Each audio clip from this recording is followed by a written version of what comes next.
Welcome to my channel JK online tips. आज की इस वीडियो में हम देखने जा रहे हैं मॉडल पेपर, है ना, मॉडल पेपर मैथमेटिक्स का जो आगामी 2022 के जो एग्ज़ाम में संभावित प्रश्न होंगे, पूछे जा सकते हैं, उसी के बारे में हम मैथ से देख लेते हैं कुछ क्वेश्चंस को। तो किस प्रकार के क्वेश्चन पूछा जाता है, देखिए सबसे पहले ये जान लीजिए कि कुल प्रश्न की संख्या होती है 138, जिसमें कि आपका ये रहेगा 100 ऑब्जेक्टिव क्वेश्चन। ठीक, ऑब्जेक्टिव क्वेश्चन में आपको 50 क्वेश्चंस का ही आंसर देना है। तो आइए देख लेते हैं, इस प्रकार के क्वेश्चन आता है ना। मेरे पास क्वेश्चन है, पहला क्वेश्चन है, निम्नलिखित में कौन सी सबसे छोटी संयुक्त संख्या है। तो देखिए सबसे छोटी संयुक्त संख्या इसमें चुनना है कंपोजिट नंबर को।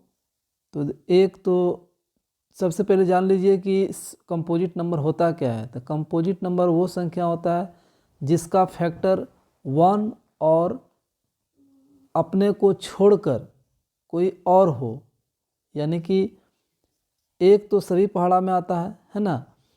तो एक और अपने को छोड़कर किसी अन्य पहाड़ा से भी लग जाए, उसको हम संयुक्त संख्या बोलते हैं।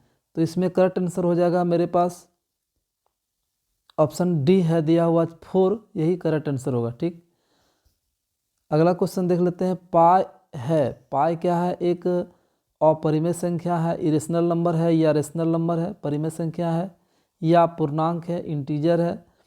तो देखिए इसमें हम बात कर लेते हैं कि पाई का जो वैल्यू होता है, तो पाई का वैल्यू होता है 3.14159253589 डॉट डॉट डॉट डॉट, इस तरह से लगातार एक नया संख्या इन्फिनिटिव डिजिट तक आते रहता है डेसिमल के बाद। ठीक है, तो हम जानते हैं कि किसी संख्या का किसी निश्चित क्रम में पुनरावृत्ति नहीं हो, यानी कि अशांत हो और अनावर्ती हो, तो उसको हम अपरिमेय संख्या कहते हैं। तो इसका करेक्ट आंसर हो जाएगा ऑप्शन नंबर ए। नेक्स्ट सवाल देख लेते हैं, निम्नलिखित में कौन परिमेय संख्या है। मेरे पास ऑप्शन दिया हुआ है, डिस्प्ले पर दिख रहा होगा, √3/12 है ना, √3/12। तो इसको तो हम लिख सकते हैं कितना, √1/4। और इसका जो एवेल्यूट करेंगे मान तो हो जाएगा 1/2। इसको एवेल्यूट करेंगे तो हो जाएगा कितना, √1/5। और इसको भी इवेल्यूट करेंगे तो 1/√5 होगा। इसमें देख लेते हैं तो 4 होता है, इसमें देख लेते हैं कितना होता है, √1 आता है, इसका वैल्यू कितना होगा, 1 होगा। तो इस प्रकार मेरे पास जो ऑप्शन दिया हुआ है उसके अनुसार अपरिमेय संख्या कौन होगा, B number, option number B, क्योंकि 1/2 ऑप्शन नंबर ए में है, ऑप्शन नंबर सी में है 1 और डी में है 4। तो ये तीनों परिमेय संख्या हो जाता है, और एक ऑप्शन बी मेरे पास जो दिया हुआ है वो होगा अपरिमेय संख्या। चलिए नेक्स्ट सवाल देख लेते हैं। दो संख्याओं के लघुत्तम और महत्तम बराबर हो तो वो संख्या कौन होगा। तो देखिए जब लघुत्तम और महत्तम बराबर हो, तो अगर कोई संख्या का लघुत्तम ले लेते हैं और महत्तम लेते हैं, दोनों का सेम मान आता है, तो वो संख्या क्या होगा, बराबर तो नहीं, सअभाज्य। तो देखिए सअभाज्य में नहीं होगा, अभाज्य संख्या, मान लीजिए 2 का बात कर लेते हैं, तो 2 का लघुत्तम लेंगे, महत्तम लेंगे, कितना होगा, 2 होगा। और ये फिर 2 का लघुत्तम लेंगे, 4 हो जाएगा, है ना।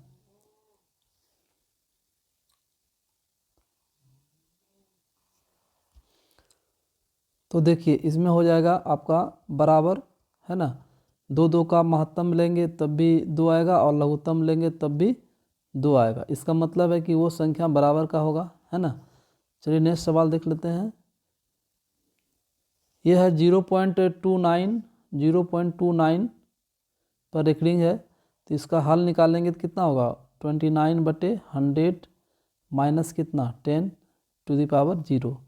इसका मान हो जाएगा 29/99, 29/99। ऑप्शन नंबर इसका हो जाएगा डी करेक्ट आंसर। अब देखिए 1 माइनस साइन स्क्वायर 60 डिग्री है, तो 1 minus sine square 60 degree, sine 60 का मान कितना होता है √3/2 होता है। इसको स्क्वायर करेंगे तो कितना आएगा 1 माइनस 3/2 आएगा। इसको इवेल्यूट करेंगे तो कितना आएगा, यह आ जाएगा 1 माइनस 3/2, 2 जब 4 है ना, तो जाएगा 1/4। देखिए ऑप्शन किस में है, तो 1/4 है मेरे पास, ऑप्शन नंबर सी। ठीक, इसका आंसर हो जाएगा ऑप्शन नंबर सी। कहता है किसका दशमलव प्रसार शांत होगा, तो शांत का क्या होता है, इसका ये कॉन्सेप्ट क्या होता है, तो कॉन्सेप्ट होता है कि p/2⁵n इस रूप का होना चाहिए, तब ये क्या होगा शांत होगा, है ना, आप सभी जानते होंगे। तो 7/40 इसको देख लेते हैं, 7/40 को लिख सकते हैं 7/2⁵ इंटू 5, देख लीजिए, तो इस रूप का हो जाता है ना, इस रूप का हो जाता है p/2m इंटू 5⁵n, तो ये हो जाएगा आपका शांत दशमलव। इसका प्रसार क्या हो जाएगा शांत, ये नहीं होगा, एक 73 आ जाएगा इसका फैक्टर। फिर आगे देख लेते हैं, ये भी नहीं होगा, ये भी नहीं होगा, तो कौन सा होगा, ऑप्शन नंबर ए इसका करेक्ट आंसर है। अब अगला क्वेश्चन देख लीजिए, इसमें दिया हुआ है कि किसका दशमलव प्रसार अशांत है, अशांत किसका है, तो देखिए ये हो जाएगा 5 कितना 2⁵ इंटू 5⁵, 5⁵, ये तो हो जाएगा शांत, ये क्या हो जाएगा शांत हो जाएगा। उसके बाद इसको देख लेते हैं, तो 6 ये 6 2 3 3 2 जा 6 3 5 या 15 2/5, ये भी शांत हो जाएगा। अब इसको देख लेते हैं, तो 19 कितना 2⁵ कितना 6, ये भी हो जाएगा शांत। तो इसमें देख लेते हैं डी ऑप्शन, तो इसका आंसर हो जाएगा ऑप्शन नंबर डी, क्योंकि ये 31 हो जाएगा 7⁻3, जो कि शांत का कॉन्सेप्ट में नहीं आता है। ठीक, इसका आंसर हो जाएगा ऑप्शन नंबर डी। अगला क्वेश्चन देख लीजिए, 400 के अभाज्य गुणनखंड में 5 का फैक्टराइजेशन करने पर एक्सपोनेंट कितना होगा, ये बोल रहा है। ठीक है, तो इसका एक्सपोनेंट कितना होगा देखना है, तो 400 को क्या करेंगे फैक्टर करेंगे, तो हो जाएगा इसका 200, फिर 2 से तो 100, फिर 2 से तो 550, फिर 2 से तो कितना 25, फिर 5 से कितना 5, यानी 5 कितने आया मेरे पास 2 5 आया। तो इसका फैक्टराइजेशन करने के बाद 400 का 5 का जो एक्सपोनेंट आता है वो कितना आता है, वो 2 आता है। ऑप्शन नंबर ए इसका करेक्ट आंसर है। ठीक, अगला क्वेश्चन देख लीजिए, इसमें कह रहा है 130 = 15 इंटू 8 + 10 तथा महत्तम संवर्धक कितना है 130 और 15 का महत्तम संवर्धक एक्स वाई हो, तो एक्स वाई का मान क्या होगा। देखिए 130 और 15 का अगर हम HCF निकालते हैं 130 और 15 का, तो कितना आता है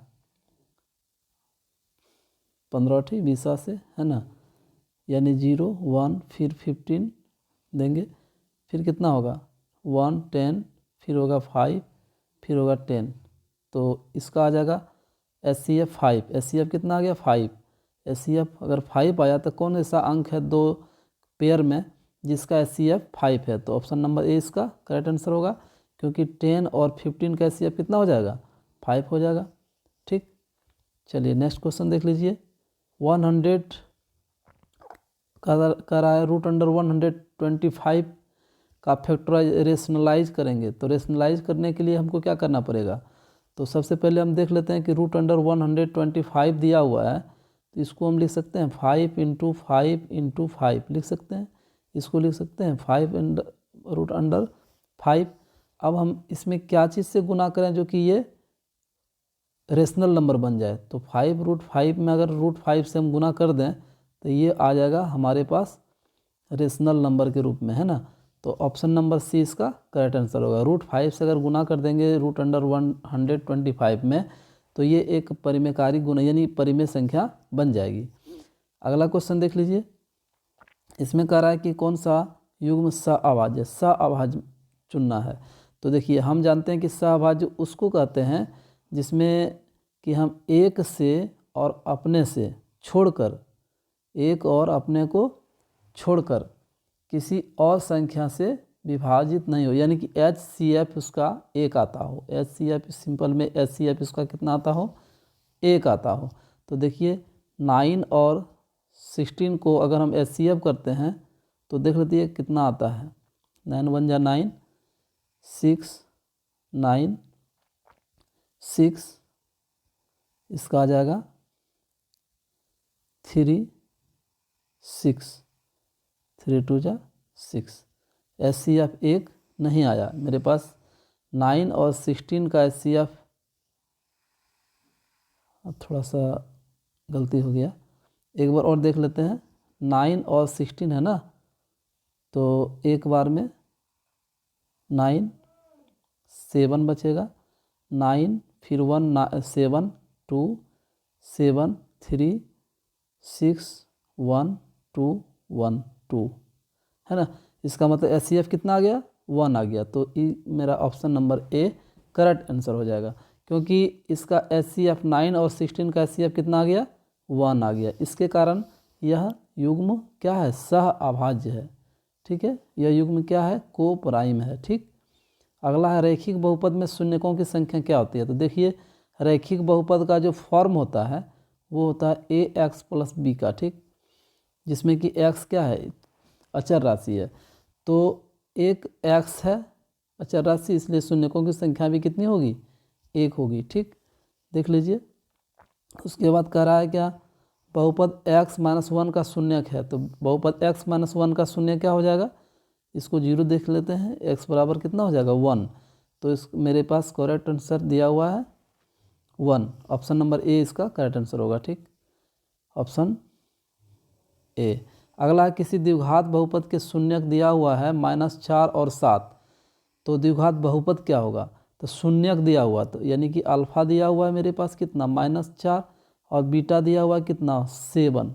अब हमको क्या करना है, तो अल्फ़ा प्लस बीटा निकालना है और अल्फ़ा गुना बीटा निकालना है, क्योंकि द्विघात समीकरण का जो फॉर्म होता है x² अल्फ़ा जोड़ बीटा x होता है और प्लस क्या, अल्फ़ा गुना बीटा होता है। इसमें हमको अल्फ़ा जोड़ बीटा की ज़रूरत है और अल्फ़ा गुना बीटा की आवश्यकता है। तो हम क्या करेंगे, इसको -4 से 7 में ऐड करेंगे तो कितना होगा, 3 होगा। और उसके बाद -4 में 7 से मल्टीप्लाई करेंगे तो -28 होगा। तो देखिए इसमें हम पुट करेंगे वैल्यू को, तो x² माइनस अल्फ़ा जोड़ बीटा का मान कितना आया, 3 आया, 3x हो जाएगा। और अल्फ़ा गुना बीटा का मान कितना आया, -28 आया। तो जो करेक्ट ऑप्शन होगा वो होगा ऑप्शन सी। ठीक, ऑप्शन नंबर सी इसका करेक्ट आंसर होगा। नेक्स्ट सवाल देख लीजिए। इसमें कह रहा है कि the sum and product of the zero, यानी कि जो शून्यकों का योग है और शून्यकों का जो गुणनफल है वो हमको क्वाड्रेटिक पॉलिनोमियल में दिया हुआ है। ठीक, 5 और 6 दिया हुआ है। तो द्विघात बहुपद क्या होगा, तो अभी हम जस्ट बताए कि जो द्विघात बहुपद का फॉर्म होता है वो x² अल्फ़ा जोड़ बीटा x और प्लस अल्फ़ा गुना बीटा होता है। तो हम इसमें अगर पुट करेंगे वैल्यू को 5 और 6 को, तो फॉर्म हो जाएगा x² माइनस कितना, 5x प्लस कितना, 6 हो जाएगा। तो देखिए करेक्ट मेरे पास ऑप्शन दिया हुआ है, ए ऑप्शन नहीं होगा, बी ऑप्शन हाँ हो जाएगा, बी ऑप्शन मेरा करेक्ट आंसर है। नेक्स्ट क्वेश्चन देख लीजिए। इसमें है कि y² माइनस 6x प्लस 8 के शून्यक अल्फ़ा और बीटा हो तो अल्फ़ा गुना बीटा का मान क्या होगा। तो हम जानते हैं कि अल्फ़ा गुना बीटा का मान क्या होता है, कोई भी द्विघात बहुपद में अल्फ़ा गुना बीटा मूल्यों का गुणनफल का मान क्या होता है, c/a। तो c का वैल्यू मेरे पास दिया हुआ है 8, कितना दिया हुआ है, 8 दिया हुआ है, और a का वैल्यू नहीं है, 1 है। तो करेक्ट आंसर क्या हो जाएगा, 8 हो जाएगा, है ना। ऑप्शन नंबर ए इसका करेक्ट आंसर होगा। नेक्स्ट क्वेश्चन देख लीजिए। अब इसमें दिया हुआ है कि f(x) हम दे रहे हैं 3x² minus 7x plus 2। Question के अनुसार f - 1 का मान, यानी -1 इसमें पुट करेंगे तो f-1 का मान कितना हो जाएगा, तो देखिए पुट करके देख लेते हैं। 3 इंटू -1 टू दी पावर कितना 2 स्क्वायर, और 7 इंटू कितना -1 और प्लस कितना 2, ये है मेरे पास फॉर्म आएगा। अब देखिए ये हो जाएगा 3 इंटू 1 3, और माइनस इंटू माइनस क्या हो जाएगा प्लस, और प्लस क्या 2, तो 7 3 10 और 2 कितना 10 टू 12। ऑप्शन मेरा बी करेक्ट आंसर होगा, है ना। चलिए अगला क्वेश्चन देख लीजिए। एक्स स्क्वायर -3 के शून्यक होगा, तो देखिए x square minus three equal to क्या लिखेंगे 0, तो एक्स स्क्वायर बराबर क्या हो जाएगा 3। अब इसको अगर एवल्यूट करेंगे स्क्वायर को ही पार लाएंगे तो क्या होगा +√3। मेरे पास दो ऑप्शन आएगा, √3 और -√3, दो हल हो गया। देखेंगे कौन सा हल हमको मैच कर रहा है। ये ए नंबर देख लेते हैं, 3 दिया हुआ जो कि नहीं होगा, √3 और √3 नहीं होगा, 3 भी नहीं होगा, तो कौन सा ऑप्शन होगा बी। करेक्ट ऑप्शन क्या होगा बी। नेक्स्ट सवाल देख लेते हैं। इसमें दिया हुआ है कि 6x - 2y बराबर 0 है और 10x + 2y बराबर 32 है। इसका हल क्या होगा, तो देखिए 6x माइनस ये है 2 चर वाला रैखिक समीकरण। अब इसमें है क्या 10x + 2y बराबर कितना 32 है। अब हम इसको हल करेंगे तो ये कट जाएगा, कितना होगा 16x = 32। अब x का वैल्यू कितना आ गया 2 आ गया, तो x का वैल्यू तो दिया हुआ है, इसमें भी 2 है, इसमें भी 2 है। अब देखते हैं y का वैल्यू निकाल के, तो 6 × 2 - 2y = 0। अब हो जाएगा 12 = 2y, है ना, 12 = 2y, इसलिए y बराबर क्या हो जाएगा 6 हो जाएगा। तो ऑप्शन नंबर देख लीजिए, मेरे पास y का मान इसमें 2 दिया हुआ, इसमें 6 दिया हुआ, तो ये हो जाएगा आंसर। ऑप्शन नंबर 20 का करेक्ट आंसर होगा। चलिए अगला क्वेश्चन देख लीजिए। इसमें दिया हुआ है आपका कि ये if the line 4x + py = 6 and 12x + 9y = 15 तो are parallel then the value of p। ठीक है, तो देखिए इसमें क्या करना है कि जब दो समांतर है समीकरण, यानी दो रेखा है, एक रेखा यहाँ पे है, एक रेखा यहाँ पे है, और दोनों रेखा क्या है समांतर है, तो p का मान क्या करना है ज्ञात करना है। तो देखिए इसमें क्या है कि जब समानांतर होता है तो कोई हल नहीं, ये आप लोग जानते होंगे, a1/a2 होता है, कोई हल नहीं का शर्त क्या होता है b1/b2, और नो इक्वल टू होता है c1/c2। ठीक, अब हम इसको एवेल्यूट करेंगे तो a1/a2 यानी कि 4/12 और इक्वल टू क्या p/9, 4 3 जा 12, 1/3 होगा। अब होगा p = 9/3। ठीक, अब इसका वैल्यू कितना आ गया 3 आ गया। देख लेते हैं ऑप्शन में p का मान 3 कहाँ पे है, तो यहाँ पे है। ऑप्शन नंबर 20 का करेक्ट आंसर होगा। ठीक, चलिए अगला क्वेश्चन देख लीजिए। समीकरण निकाय x + 2y = 3 और 5x + ky = 15, इसका अनगिनत हल होगा। तो अनगिनत हल होने के लिए क्या है कंडीशन, a1/a2 = b1/b2 = c1/c2, यानी तीनों इक्वल होता है। अब देखिए इसको अगर है इवेल्यूट करना चाहते हैं तो 1/ कितना होगा 5 होगा, 1/5 होगा, 1/5 होगा, और यहाँ पे 2/ कितना होगा k होगा, और फिर यहाँ पे क्या होगा 3/15 होगा। तो 3/15 को हम 3 5 जा 15 हो गया। अब इसको हम आगे बढ़ाते हैं तो कितना होगा k का मान 5 2 जा 10, यहीं पे वैल्यूट हो गया इसका मान। ऑप्शन हो जाएगा इसका डी करेक्ट आंसर। ठीक है, अगला क्वेश्चन देख लीजिए। निम्न में से कौन सा द्विघात समीकरण है, तो द्विघात समीकरण कौन सा है, तो द्विघात समीकरण का फॉर्म क्या होता है ax² + bx + c, ये होता है = 0। ये फॉर्म में जो होगा वही होगा द्विघात बहुपद।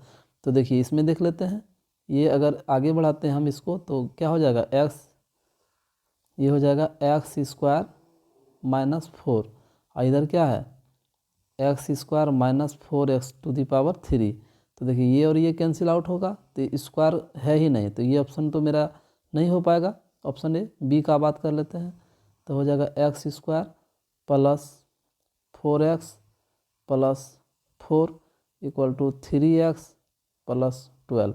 तो देखिए इसमें एक एक्स स्क्वायर आ रहा है ना, और x 3x एकदम करेक्ट आंसर है। ऑप्शन नंबर 20 मेरे पास दिया हुआ जो है ऑप्शन वो करेक्ट आंसर है। ठीक, चलिए अगला देख लीजिए। आप लोग जानते होंगे कि ये हमारे पास ये जो दिया हुआ फॉर्म है, ठीक है, ये फॉर्म दिया हुआ है। इस फॉर्म में इसमें क्या होता है कि हमारे पास जो द्विघात बहुपद का रूप होता है वो x square plus b x plus c है, ठीक है, बराबर 0 द्विघात समीकरण का। इसका अगर मूल निकालना है तो इसके लिए सूत्र होता है minus b plus minus root under b square minus 4ac by 2a। तो हमारे पास जो a का मान है उसके जगह पर p है और b का मान है उसके जगह पर q है। देख लेते हैं, तो यहाँ पे हो जाएगा माइनस बी, तो माइनस क्यू हो जाएगा, minus q plus minus root under b मतलब क्या, Q square minus 4ac 4pr। ठीक, अब यहाँ पे 2a 2p हो जाएगा। अब देखिए इसमें कौन सा ऑप्शन मेरे पास दिया हुआ है, तो माइनस क्यू प्लस, देखिए option number b correct answer है। इसमें तो 4pr है ना, क्यू स्क्वायर, यहाँ पे माइनस क्यू है नहीं, यहाँ पे माइनस क्यू होता तो हो जाता, ऑप्शन ए हो जाता, लेकिन नहीं है, ऑप्शन ए गलत है। सी में क्या है देख लीजिए, माइनस क्यू है लेकिन root under q square minus 4pr। इसमें देख लेते हैं, इसमें p नहीं है, इसमें p नहीं है, इसलिए ये ऑप्शन गलत है। इसमें भी देख लीजिए minus q plus minus root under q square plus 4p, r इसमें नहीं है, ऑप्शन गलत है। तो मेरे पास ऑप्शन सही कौन है, बी। नेक्स्ट सवाल देखिए, इसमें द्विघात समीकरण 6x square plus 6x plus 1 बराबर 0 के मूलों की प्रकृति कैसी होगी। तो देखिए मूलों की प्रकृति निकालने के लिए हमको डी निकालना पड़ेगा, विवेचक। ठीक, तो इसमें क्या होगा, 6 स्क्वायर माइनस 4ac 6 गुना 1 equal to 36 minus 24 equal to कितना आएगा, 12, जो कि 0 से बड़ा है। 12 0 से क्या है, बड़ा है, तो मूल वास्तविक और असमान होगा। अगर d का मान 0 आ जाए, ठीक है, d का मान अगर 0 आ जाए तो मूल वास्तविक और बराबर होगा। ठीक, और d का मान अगर माइनस में आ जाए यानी छोटा आ जाए, 0 से छोटा आ जाए d का मान, तो मूल वास्तविक नहीं होगा। और जैसे ही d का मान बड़ा होगा 0 से, तो मूल वास्तविक और असमान होगा। ये भी देखते जाइए आप लोगों। अगला क्वेश्चन है आप लोगों के बीच कि 3x square minus 18x plus 6 बराबर 0 के मूलों का योग क्या होगा। तो मूलों का योग के लिए फॉर्मूला क्या होता है, अल्फा जोड़ बीटा। ये होता है मेरे पास अल्फा जोड़ beta equal to minus b बटे ए। ठीक, तो माइनस बी का मान कितना है, माइनस 18 है, और ए का मान कितना 3 है, तो क्या हो जाएगा 18/3, 3 6 जा 18, तो ऑप्शन हो जाएगा इसका option number D correct answer. ठीक, अगला क्वेश्चन है द्विघात समीकरण ए एक्स स्क्वायर इतना के मूल एक दूसरे के व्युत्क्रम होंगे। देखिए दो शर्त हो सकता है, अल्फा जोड़ बीटा है ना बराबर क्या होता है, माइनस बी बटे ए होता है, और एक होता है अल्फा गुना बीटा बराबर सी बटा ए। ठीक, तो इसी पर हम चल रहे हैं। ठीक है, तो कह रहा है कि जो अल्फा है वो बीटा जो है वो 1/अल्फा है, मतलब इसका व्युत्क्रम है, पहला का व्युत्क्रम है। ठीक है, पहला का क्या है, व्युत्क्रम है। देखिए इस पर बात कर रहे हैं हम, तो इसका मान क्या हो जाएगा, इसका मान हो जाएगा मेरे पास सी बटे ए होगा, मूलों का गुणनफल। तो अल्फा अल्फा कैंसिल हो गया, बचा क्या, ए बराबर सी। देखिए कौन सा ऑप्शन सही है, ऑप्शन बी इसका करेक्ट आंसर है, सी बराबर ए या ए बराबर सी। ठीक, अगला क्वेश्चन है मेरे पास, समांतर श्रेणी एपी में है, इसका 15वां पद निकालना है। तो मेरे पास दिया हुआ है ए का मान 1/2 डी का मान होगा 1 घटा 1/2 इक्वल टू 1 में से आधा घटेगा, कितना बचेगा, आधा बचेगा। और T15 हमको निकालना है, T15 निकालना है। तो क्या होता है a प्लस n-1 यानी 15 - 1 इंटू डी 1/2। अब देखिए 1/2 प्लस 14 इंटू 1/2 कितना आ जाएगा 7 थ्रू यानी 7 2 जा 15 और 1 14 और 1 15 हो जाएगा 15/2। इसका करेक्ट आंसर हो जाएगा 15/2। ठीक, ऑप्शन नंबर बी इसका करेक्ट आंसर है। नेक्स्ट सवाल देखिए, इसमें है दिया हुआ कि कौन सा समांतर श्रेणी में नहीं है। ठीक, नहीं है बात कर रहा है, तो इजी हमको देख लेते हैं सी और डी का ऑप्शन। इससे हम देख लेते हैं अगर ये दोनों नहीं होगा तब हम इसमें जाएंगे बी, ए और बी में। इसके लिए क्या करेंगे, 14 में 8 घटाएंगे, कितना आएगा 6 आएगा। और 14 में 20 में 14 घटाएंगे, कितना 6 आएगा।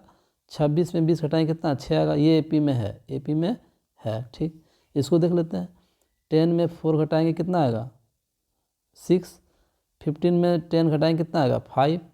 इसमें कितना आएगा 5। तो देखिए यहीं पे डिस्टर्ब है, यानी कि ऑप्शन डी मेरा करेक्ट आंसर होगा, समांतर श्रेणी में नहीं है। ऑप्शन डी करेक्ट आंसर होगा, ये समांतर श्रेणी में नहीं है। फिर अगला क्वेश्चन देख लीजिए, जो इजी होगा उसी को पहले देखा जाता है ना। यदि किसी समांतर श्रेणी का पहला पद 9 है और सार्वंतर -3 है तो इसका प्रथम 12 पदों का योग निकालना है। S12 निकालना है, क्या निकालना है S12 निकालना है। तो सूत्र क्या होता है n/2 इंटू 2a, ए का मान मेरे पास दिया हुआ है 9 प्लस फिर 12 n-1 इंटू डी, डी का मान कितना है -3 है। देख लीजिए, अब इसको अगर हम हल करते हैं तो ये आता है 6, ये आता है 18 प्लस ये 11 -3। इसको देख लेते हैं, ये हो जाएगा माइनस कितना 11 33 होगा, कितना होगा 33 होगा। अब इसको हल करेंगे 6 इंटू 5 115 माइनस में आएगा यानी -90 इसका correct answer, option number C इसका करेक्ट आंसर होगा। ठीक है, S12 निकालना है यानी 12 पदों का योगफल निकालना है। ठीक, कह रहा है कि कॉमन डिफरेंस दिया हुआ है -3 और सम ऑफ इट्स फर्स्ट नंबर दिया हुआ है 12 और फर्स्ट टर्म दिया हुआ 9। तो इवेल्यूट करना है सम ऑफ इट्स 12 टर्म्स का योग को ज्ञात करना है। ठीक, अगला क्वेश्चन है समांतर श्रेणी 17 34 51 का कौन सा पद 170 होगा। देखिए इसमें दिया हुआ है मेरे पास TN दिया हुआ है कितना 170 दिया हुआ है, ए भी दिया हुआ है कितना 17 और डी भी दिया हुआ है कितना 34 में से 17 को घटा देंगे कितना होगा 17 होगा, 17 दिया हुआ है। अब हमको निकालना है कि ना n का मान निकालना है। इसके लिए सूत्र क्या होता है, तो a plus n-1 into D 17 है इक्वल टू 170। अब देखिए यहाँ हो जाएगा n-1 इक्वल टू 170 में 17 घटाएंगे तो कितना आएगा 153 आएगा, है ना, बटे कितना हो जाएगा 17, 17 नमा 53 से n बराबर हो जाएगा 9 + 1, 9 1 कितना होता है 10, इसलिए करेक्ट आंसर हो जाएगा मेरा 10वां पद। ठीक, n का मान कितना आ गया 10 आ गया। चलिए अगला क्वेश्चन देख लीजिए। इस क्वेश्चन में दिया हुआ है कि समांतर श्रेणी इतना का कौन सा पद होगा, यानी n का मान इसमें भी निकालना है। a का मान हमारे पास दिया हुआ है 51, d का मान दिया हुआ है -3। ठीक है, 48 में से 51 को घटाएंगे कितना आएगा -3 आएगा। और TN भी दिया हुआ है 6, ये अंतिम पद दिया हुआ है 6। अब देखिए इसको हम एवल्यूट करते हैं तो सूत्र होता है a plus n-1 into D का मान कितना है -3 है और इक्वल टू कितना 6 होगा। अब इसको आगे बढ़ाते हैं तो हो जाएगा -3n + 3 इक्वल टू 6 में से 51 घटेगा कितना होगा -45 होगा। ठीक, तो -3n इक्वल टू हो जाएगा -48, -3 को ही पर ले जाएंगे। अब हो जाएगा n का मान कितना 16। तो देखिए ऑप्शन किस में है, a का मान 14 नहीं होगा, c 17 नहीं होगा, 18 नहीं होगा, करेक्ट आंसर क्या होगा 16। n का मान क्या हो जाएगा, n का मान 16 होगा। ठीक, चलिए नेक्स्ट सवाल देख लीजिए। 0 और 50 के बीच विषम संख्याओं की संख्या। तो 0 और 50 के बीच मतलब 0 और 50 के बीच विषम संख्या क्या होगी, 1 होगी, 3 होगी, 5 होगी, 7 होगी, dot dot dot dot last पर क्या होगा 49। अब a का मान मेरे पास दिया हुआ है 1, d का मान कितना हो जाएगा, 3 में से 1 को घटाएंगे कितना होगा 2 होगा, है ना। उसके बाद हमको दिया हुआ अंतिम पद tn कितना 49 दिया हुआ है, 49 दिया हुआ है। अब हमको निकालना है क्या, सूत्र से चलेंगे तो a प्लस तो 1 प्लस n-1 इंटू डी का मान कितना है 2 है, और यहाँ कितना है 49 है, तो 2n-2 इक्वल टू हो जाएगा कितना 48। तो n इक्वल टू क्या हो जाएगा 50/2 यानी 25। तो देखिए कौन सा ऑप्शन मेरे पास सही होगा, ऑप्शन ए है ना, ऑप्शन ए मेरा करेक्ट आंसर होगा। ठीक, अगला क्वेश्चन देख लीजिए। इसमें कह रहा है कि बी का मान हम दे रहे हैं कितना 90 डिग्री। ठीक है, एक त्रिभुज है ए बी सी, बी का मान 90 डिग्री है, तो बी कौन कितना देंगे 90 डिग्री बनाएंगे, ये ए है ये सी है ना। अब हमको दिया हुआ ए बी √15। ठीक, बी सी दिया हुआ 1 और ए सी दिया हुआ है कितना 4 सेमी। अब हमको निकालना क्या है 10a का मान। 10a का मान निकालने के लिए हमको क्या करना पड़ेगा, 10a इक्वल टू होगा लंब बटे आधार। तो लंब मेरे लिए क्या हो जाएगा, इस कोण का a का मान कह रहा है, a का मान, तो इस कोण के लिए हो जाएगा लंब, ये हो जाएगा। ठीक है, ये हो जाएगा लंब बी सी बटे कर्ण आधार, आधार क्या है ए बी है। तो देखिए बी सी का मान 1 है, आधार का मान कितना है √15 है। इसका करेक्ट आंसर हो जाएगा 1 बटे √15। ऑप्शन सी इसका करेक्ट आंसर होगा। अगला देख लीजिए, कोसेक थीटा कोसेक फाई दिया हुआ है के, तो इसके नीचे हम 1 मान सकते हैं क्या, कोसेक फाई दिया हुआ 1, इसके के बटे 1 मान सकते हैं, यानी कर्ण बटे लंब दिया हुआ, हमको आधार निकालना है। तो बेस निकालेंगे तो क्या होगा √अंडर कर्ण स्क्वायर माइनस लंब स्क्वायर, तो ये हो जाएगा 20 बेस। अब हमको कॉस फाई निकालना है, क्या निकालना है कॉस फाई निकालना है। तो आधार बटे क्या होता है कर्ण, आधार बटे कर्ण, आधार कितना है, आधार मेरे पास दिया हुआ है, देखिए आधार दिया हुआ है √अंडर के स्क्वायर -1 बटे और कर्ण कितना दिया हुआ है के, तो रूट यही होगा आंसर। ठीक है, देख लीजिए ऑप्शन किस में दिया हुआ है, ये ऑप्शन है बी, ऑप्शन बी में ये करेक्ट आंसर है। ठीक, अगला क्वेश्चन देख लीजिए, 1/sec फाई।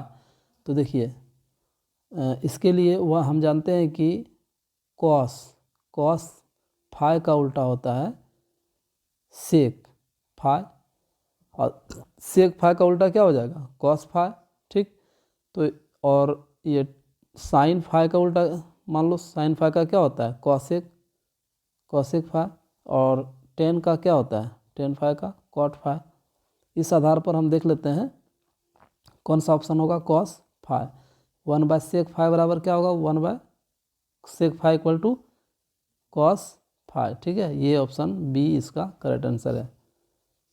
देखते जाइए आप लोग, बहुत ही इंपॉर्टेंट ऑब्जेक्टिव है। अब देखिए कॉट x इंटू 10x। तो देखिए हम अभी तुरंत बताए कि 10x का उल्टा क्या होता है कॉट क्या x। ठीक, तो ये दोनों को जब गुना करेंगे हम तो क्या हो जाएगा 1, इसका करेक्ट ऑप्शन हो जाएगा ऑप्शन नंबर ए। दोनों को जब गुना करेंगे 10x और cot x को, तो हो जाएगा ये 10x इंटू 1/cot x, दोनों कट गया, क्या बचा 1, है ना। ऑप्शन नंबर ए इसका करेक्ट आंसर होगा। अगला क्वेश्चन है cos five equal to 1/2 then the value of cosec five. तो देखिए cos फाइव हमको दिया हुआ है, cos फाइव हमको दिया हुआ है कितना 1/2 दिया हुआ है, ठीक। हमको निकालना है cosec फाइव। तो cosec फाइव निकालने के लिए हमको क्या करना पड़ेगा, सबसे पहले हम निकाल लेते हैं sin फाइव, ठीक। sin फाइव होगा √1 माइनस cos फाइव 1/2 स्क्वायर, ठीक। इसको अगर निकालते हैं, आगे बढ़ाते हैं हम, तो 1/4 इक्वल टू 1/4 में से 1 घटा 3/4, ठीक। तो ये हो जाएगा √3/4, 3/2 हो जाएगा, ठीक। अब इसको हम देखेंगे sin फाइव का मान हमको दिया हुआ है कितना √3/2। अब हमको निकालना है क्या cosec फाइव का क्या हो जाएगा उल्टा, ठीक। तो ये हो जाएगा 2/√3। देख लीजिए ऑप्शन किस में है, ऑप्शन बी में है आपका सही आंसर, ठीक। चलिए अगला क्वेश्चन देख लीजिए।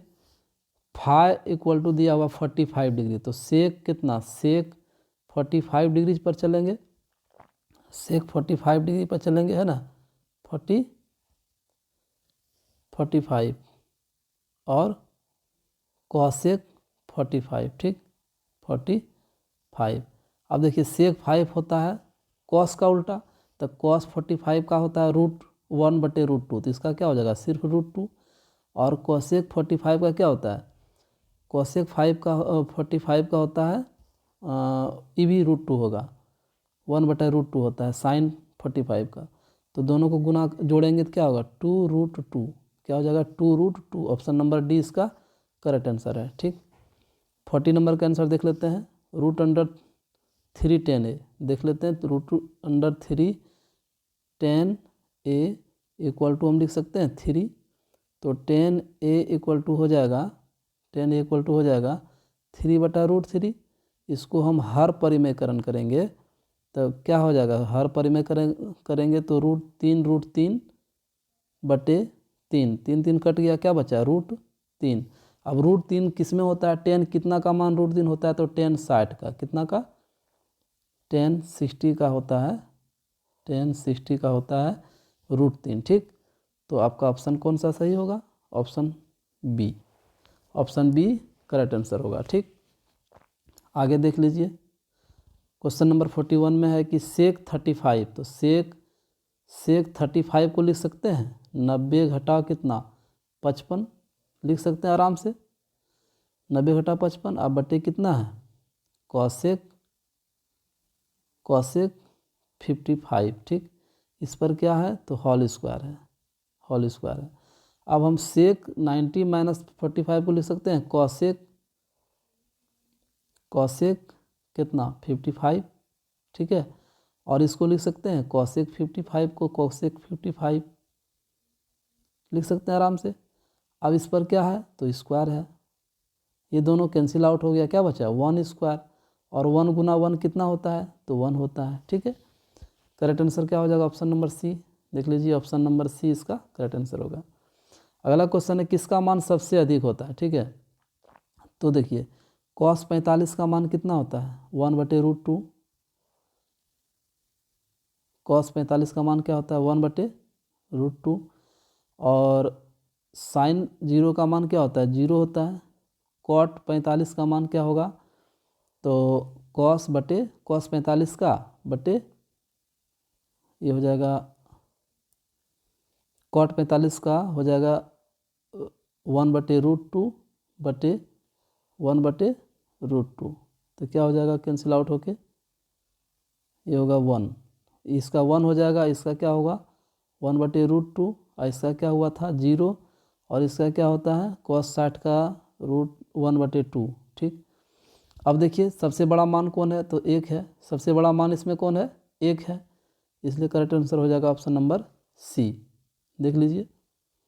अगला क्वेश्चन है साइन 30 का मान कितना होता है 1/2 होता है। साइन 30 का मान देखिए साइन 0 का मान 0 होता है, साइन 30 का मान कितना होता है, साइन का बात कर रहे हैं हम, साइन का। तो साइन 0 का मान 0 होता है, साइन 30 का होता है 1/2, साइन 45 का होता है √1/√2, और साइन 60 का मान कितना होता है √3/2, और साइन 90 का मान कितना होता है 1। इसी के आधार पर सब का मान निकाला जाता है। अब कॉस का बात अगर हम करेंगे, कॉस का, तो कॉस 0 का मान क्या हो जाएगा 1। इधर से देखिए ये शुरुआत यहाँ से करेंगे, अब शुरुआत यहाँ से करेंगे, ठीक है। तो 1 हो जाएगा, यहाँ पे हो जाएगा √3/2, यहाँ पे हो जाएगा 1/√2, यहाँ पे हो जाएगा 1/2, और यहाँ पे हो जाएगा क्या 0। इसी के आधार पर हम tan का भी मान निकाल लेंगे। tan का मान के लिए क्या करेंगे, साइन बटे कॉस होता है tan का मान, और फिर कॉट का निकाल लेंगे, कॉस बटे साइन होता है कॉट का मान। तो देखिए इसका मेरे पास ऑप्शन क्या हो जाएगा, ऑप्शन नंबर बी, यानी साइन 30 का मान क्या हो जाएगा, ऑप्शन नंबर बी। चलिए अगला क्वेश्चन है, कॉसेक स्क्वायर थीटा -1 का मान क्या होगा। तो सबसे पहले इसको देख लेते हैं हम अलग ढंग से। तो सबसे पहले हम इसमें कॉमन ले लेते हैं, ठीक है। इसमें क्या करते हैं, कॉमन ले लेते हैं। तो कॉमन लेंगे तो क्या, माइनस कॉमन ले लेंगे, बचेगा 1 माइनस कॉस स्क्वायर थीटा, ठीक है। तो 1 माइनस कॉस स्क्वायर थीटा क्या होता है, साइन स्क्वायर थीटा, तो हो जाएगा माइनस साइन स्क्वायर थीटा, ठीक। Option number A correct answer है, ठीक। ऑप्शन नंबर ए इसका करेक्ट आंसर है। चलिए अगला क्वेश्चन देख लीजिए। इसमें है दिया हुआ 1 minus sec square theta. 1 minus sec square theta का क्या होता है, देखिए सेक स्क्वायर थीटा सूत्र होता है sec square theta minus tan square theta equal to 1। अगर 1 को इस पार ले आते हैं तो आएगा, 1 को इस पार लाएंगे तो क्या हो जाएगा 1 बराबर, यानी tan स्क्वायर थीटा बराबर सेक स्क्वायर थीटा -1, ठीक। और इसको उलट कर देंगे तो क्या होगा 1 माइनस सेक स्क्वायर थीटा, ठीक है। अब देखिए हमको कह रहा है कि tan गुना कॉट क्या होता है, tan गुना कॉट 1 होता है, बच गया क्या, बच गया -1, क्या बच गया -1। ऑप्शन ए इसका, सी इसका करेक्ट आंसर होगा, ठीक। अब है अगला क्वेश्चन है, साइन अल्फा गुना कॉट अल्फा। तो साइन अल्फा, देखिए सबसे पहले लिख लेते हैं इसको, sine alpha into cot alpha को लिख सकते हैं कॉस अल्फा बटे साइन अल्फा, ठीक है। कॉट को लिख सकते हैं हम कॉस अल्फा बटे साइन अल्फा। तो साइन अल्फा कैंसिल आउट हो गया, क्या बचा कॉस अल्फा। ऑप्शन हो जाएगा मेरा ऑप्शन नंबर बी, ठीक। फिर देखिए अगला क्वेश्चन है, थीटा इक्वल टू थीटा/5 इक्वल टू 12। तो हम लिख सकते हैं थीटा इक्वल टू 12×5 60 डिग्री, ठीक। अब आगे बढ़ाते हैं, यहाँ पे दिया हुआ 3 गुना कॉसेक स्क्वायर थीटा आता है, 3 गुना कॉसेक स्क्वायर, तो कॉसेक स्क्वायर 60 डिग्री, ठीक। तो ये जगह 3 गुना कॉसेक 60 डिग्री का मान कितना होता है, साइन 60 का √3 बटा, तो इसका होगा 2/√3, ठीक। 2/√3 पर क्या होगा स्क्वायर, ये हो जाएगा 3 इंटू 4/3, 4/3, 3 कैंसिल आउट हो गया, बचा क्या 4 बचा। ऑप्शन नंबर सी इसका करेक्ट आंसर होगा, ठीक। देखिए ऑप्शन नंबर सी इसका करेक्ट आंसर होगा। नेक्स्ट सवाल देख लेते हैं। इसमें है दिया हुआ, यदि sine x plus sine square x बराबर 1, तो इसको पहले हल कर लेते हैं। साइन स्क्वायर एक्स का मान निकाल लेते हैं, ठीक। साइन स्क्वायर एक्स का मान निकालते हैं तो 1 माइनस इसको ही पर ले, सॉरी एक मिनट रुकिए, साइन एक्स का मान निकाल लेते हैं तो क्या होगा 1 माइनस साइन स्क्वायर एक्स, ये निकल इस पर ले आएंगे है ना, इसको लिखेंगे 1 माइनस साइन स्क्वायर एक्स को क्या लिखा जाएगा कॉस स्क्वायर एक्स। चलिए यहाँ तो समझ में आ गया। अगला है क्या, इस कॉस 4 को हम एक बार देख लीजिए, इस कॉस 4 को, इसको हम लिख सकते हैं कॉस स्क्वायर पर स्क्वायर लिख सकते हैं। अब देखिए इसको लिख सकते हैं cos square x plus cos x का होल स्क्वायर पर स्क्वायर, ऐसा लिख सकते हैं। अब देखिए इसको हम आगे लिखेंगे cos square x plus cos square x का मान फिर क्या है, साइन एक्स है, तो साइन स्क्वायर एक्स लिख सकते हैं आराम से। अब देखिए ये दोनों का मान क्या होता है, 1 होता है, ये भी हम लोग जानते हैं। तो ऑप्शन नंबर कौन सा सही होगा, ऑप्शन नंबर आपका हो जाएगा सही सी। ठीक है, ऑप्शन नंबर सी आपका 1 आंसर इसका होगा। ठीक है, अगला क्वेश्चन देखिए, इसमें दिया हुआ कौन सा कॉसेक स्क्वायर 60 डिग्री के बराबर है, कॉसेक 60 डिग्री के बराबर। तो देखिए साइन 60 डिग्री का मान कितना होता है बताइए, साइन 60 का मान होता है ना √3/2। अब कॉसेक 60 का मान कर रहा है, कॉसेक 60 का मान कह रहा है, तो ये हो जाएगा 2 कितना √3। ऑप्शन नंबर यानी कि कॉसेक 60 का मान जो होगा वो साइन 60 के बराबर होगा, साइन कितना 60 के बराबर होगा, क्योंकि साइन का ही अपोजिट क्या होता है, ये इन्वर्स होता है कॉसेक। ठीक, उल्टा। चलिए अब है cosec theta minus cot theta equal to x है, तो कॉसेक थीटा का मान क्या होगा। तो देखिए हम जानते हैं कि कॉसेक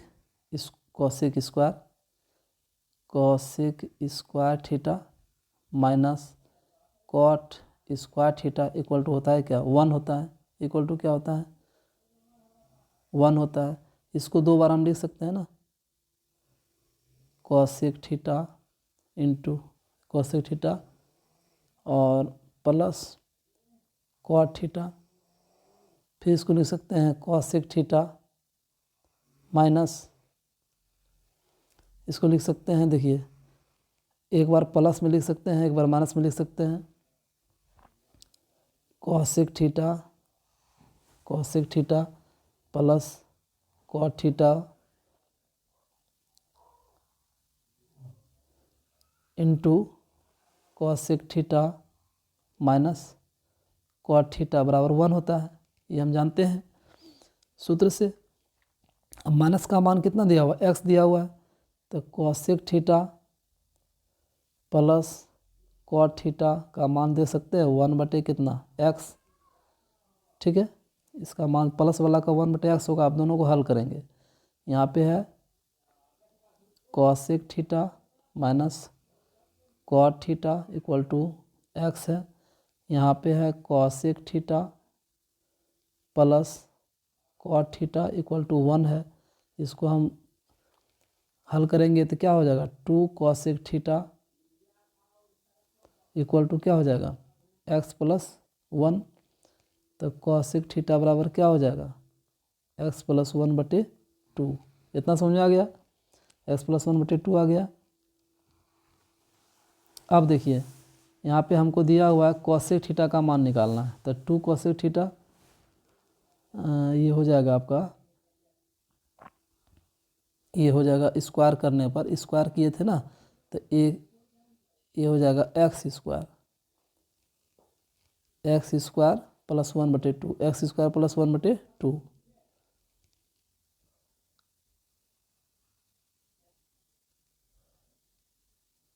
ये थोड़ा सा डिस्टर्ब है, थोड़ा सा फिर से देख लेते हैं। इतना का मान दिया हुआ है। अब देखिए हम जानते हैं कि cosec square theta minus cot square theta बराबर क्या होता है 1 होता है। तो इसको लिख सकते हैं cosec theta plus cot theta into cosec theta minus cot theta बराबर 1। अब इसका मान दिया हुआ है, तो मेरे पास cosec theta plus cot theta बराबर हो जाएगा 1 माइनस क्या 1/x, क्या हो जाएगा ये 1/x हो जाएगा, 1/x हो जाएगा। अब आगे बढ़ाते हैं, तो ये दोनों कैंसिल आउट हो जाएगा, बचेगा कॉसेक थीटा बराबर 2 कॉसेक थीटा बराबर x + 1/x, ये बचेगा। ठीक, अब आ गया। तो हो जाएगा एक्स स्क्वायर प्लस 1/x, और कॉसेक थीटा सिर्फ निकालना हमको, तो हो जाएगा 2 से गुना कर देंगे हर में, तो एक्स स्क्वायर प्लस 1/2x। ठीक, और ये हो जाएगा ऑप्शन नंबर सी इसका करेक्ट आंसर। ठीक, तो फ्रेंड्स आप लोगों को ये वीडियो ज़रूर पसंद आया होगा। वाचिंग के लिए धन्यवाद, और आप मेरे चैनल को लाइक सब्सक्राइब कर लें, शेयर करें, ताकि अन्य बच्चे को भी इसका लाभ मिल सके। Thanks for watching.